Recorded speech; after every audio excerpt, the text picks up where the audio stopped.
The concept of AI is not new. It's an algorithm, right? And our lives since the early days of the internet have been governed by algorithms. Yes. Right? I'm a great believer that the world is made up of balance. And for anything good that happens to us, infinite games are defined as known and unknown players. You don't necessarily know who all the other players are. But I like testing things in real life. Many of my ideas are from real life scenarios where it's not like practice. Okay, it's ready for the real world now.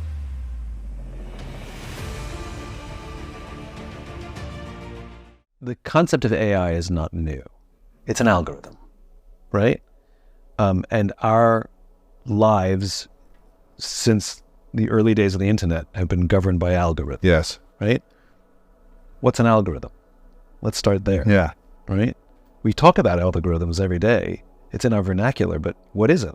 An algorithm is very simply a set of instructions. Mathematical or computer code. It's a set of instructions. That's all it is, right? So a recipe is an algorithm. 2 eggs, cup of milk, some flour. What you get is that. And so, the algorithm, the set of instructions is, Lewis went on Amazon and bought this, show him that, right? That's all it is. It's a list of instructions to solve a problem or to generate some sort of result. And so there's been artificial intelligence around us for a long time. If you go back to the early days of, Ask Jeeves, which was pre-Google, right? Didn't work very well. Right. And you had to write in full sentences. And so Google was invented. It's a different algorithm that worked a different way, that you could put in less information and you could get the thing that you're more likely to be looking for, right? The goal was always that you'd find what you're looking for on the first page. Remember back in the early days, you'd sometimes have to scroll a few pages, right? So they're constantly improving these lists of instructions and tell the computer what to do with a certain input. I think the thing that's new is the generative AI, right? Where the machine can sort of, it sounds like Star Trek. It's like it speaks in normal language that you don't have to type in Google. Google's a language. You type in the keywords you want. You don't have to speak in complete sentences. But now you talk to another human being and it tells you what you want. But it's still based on existing information. The thing that scares me about AI is the thing that I think scares everybody about generative AI, and the speed at which this algorithm can work and the speed at which it can invent things. But is that something to be scared about or more excited about? Both. The answer is both. And I think anybody who comes on one side or the other of the equation is missing the point. There's a cost for everything. And for all the benefits of anything in our lives, there's always a cost. You want to make a lot of money, if that's your drive, you want to get rich and become a millionaire, okay, there's a cost for the money you make. You're going to sacrifice relationships, you're going to sacrifice sleep, you're going to sacrifice your health, who knows what it is, right? But you're going to pay for that in some way, shape, or form. It's a balanced equation, right? So the more fantastic the benefits of any technology, the balanced equation has to be considered. Interesting. So is it worth all the benefits if it's going to cost this much, right? And we're looking at climate change now and industrialization, like all the benefits of industrialization. Was it worth the cost? I think some of us would have preferred to maybe scale back some of that and not deal with what we're dealing with now, right? So I think we have to do a cost analysis, which is, I want this, but at what cost? I want this, but at the cost of undermining a democracy? Oh, that seems like a steep cost for something to write a book for me, Right. Like, I'm not sure.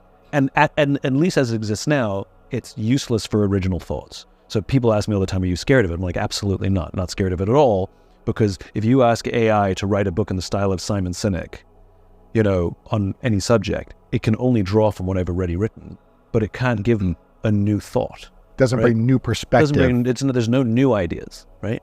My life has changed a lot, actually. I'm a great believer that the world is made up of balance.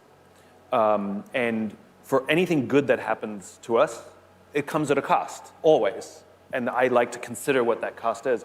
But when something bad happens to us, there's also opportunity or lessons or something. And I sort of made a practice out of always trying to keep the balance. So I don't take good for granted and bad. I always try and get something out of it. And COVID was such a shock to the system.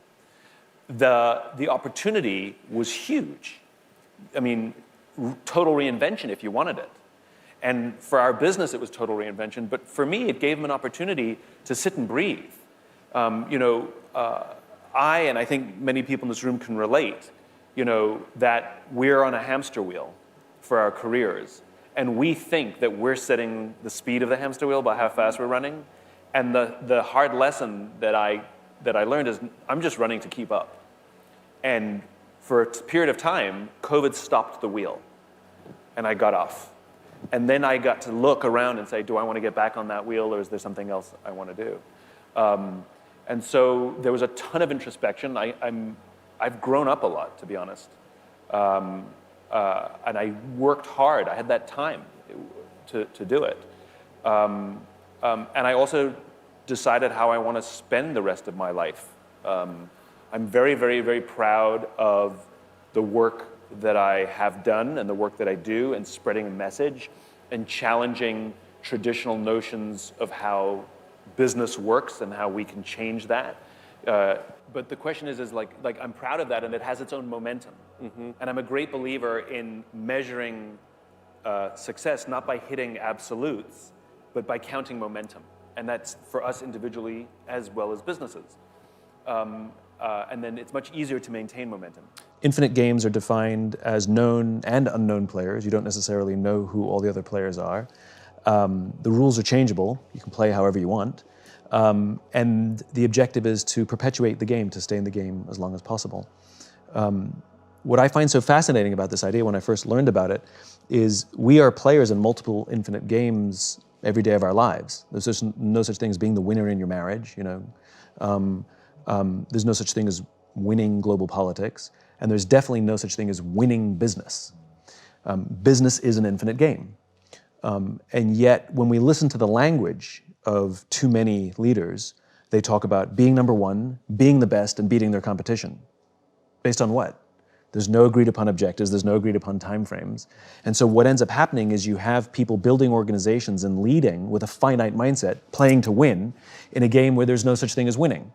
And when we play with a finite mindset in an infinite game, there's a few very predictable and consistent outcomes, amongst which include the decline of trust, the decline of cooperation, the decline of innovation, all of which contribute to the eventual demise of the organization itself.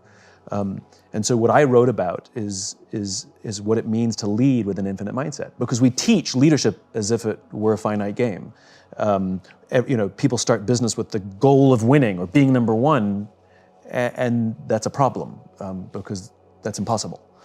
So what I wrote about in the infinite game is leading with an infinite mindset. And so I remember in the early days, when the only thing I could talk about was starting with why. Yeah. When I started to have more ideas and different ideas, and I would pitch to these prospective engagements, I'd like to talk about something new. They'd all say no because they wanted me to do the thing that they knew was good. They wouldn't let me try something new.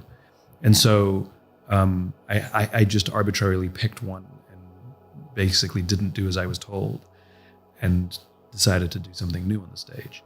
And I think I'm not saying there's a one size fits all here. There's a risk tolerance, but I like testing things in real life. Many of my ideas are from real life scenarios where it's not like practice. Okay, it's ready for the real world now. There have been more than one occasion where I've walked out on stage and go, okay, they brought me in to talk about this, but I'm having some new ideas. Are you guys okay if I try talking about this? It might completely fail. I just wanted to get some, and like people, especially you pick your audiences, you pick a room full of entrepreneurs, right? They're fine with it. And then I would try new things. And I think what makes it work is very often when we do these things, we show up with a selfish disposition, right? I hope they like me. I hope they like my work. I hope they buy my book. I hope they, go to my website. I hope they follow me on social media. Right. And we act that way.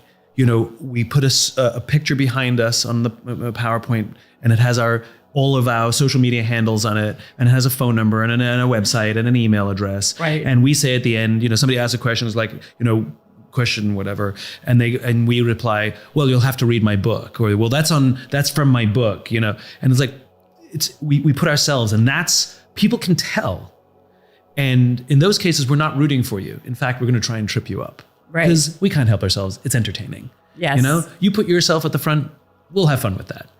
And so I've learned early to show up with a giver's mentality, where I don't care if they like me. I don't care if they buy a book. I don't care if they follow me on social media or not. All I know is I have something that I think is really valuable, and I'm going to give it to you. I want to give it to you. And I believe, and I'm giving it to you with all of my gusto and all of my energy. And so like, I remember, people would apologize because they said there's going to be this size event and like only half the number of people showed up, and they're apologizing. And I know a lot of speakers who'd get angry. You promised me this size audience. And I was like, well, I just feel sorry for the people who didn't show up, because the people who did show up are going to get all of me. Right.